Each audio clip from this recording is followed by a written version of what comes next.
एते जे दुर्दशा सबूर मूल कारण से रेवती पाठ पढ़ार पुओ मला बोहू मला हलिया छाड़ीगला बरद बिकागला जमीदार घर गाई खेलीगला रेवती कुलक्षणी से कुढ़मी से लक्ष्मी छाड़ी बुढ़ी आखिक जे दिशुना कारण रेवती तो एत दिन जाए पढ़ी ना से आसी सीधा पढ़ीदेला मात्र बुढ़ी बासु को किसी कहीपारे बासु नहेले घर दंडे अचल बुढ़ी असह्य रेवती आउड़ी से गृह प्रांगण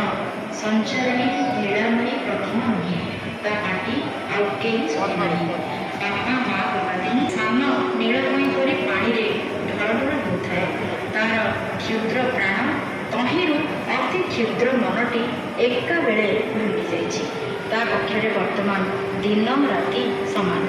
सूर्यर आलुओ नहीं राति अंधार नहीं समस्त जगत लोक नहीं आखिरे निद नहीं जेजीमा डर खाइबा को बसे भूईरू प्राय उठे नहीं देहरे हाड़ चम दुई खंड अच्छी केवल वासुदेव घर को आसिले उठी बसे बड़ बड़ आखि दुईटारे जल जल कर बासु को चाही थाए बासु अनाइले साम निश्वासटी पकाए मुंड पोति दिए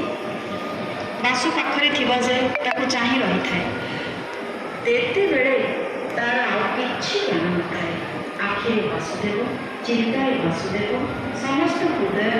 वासुदेव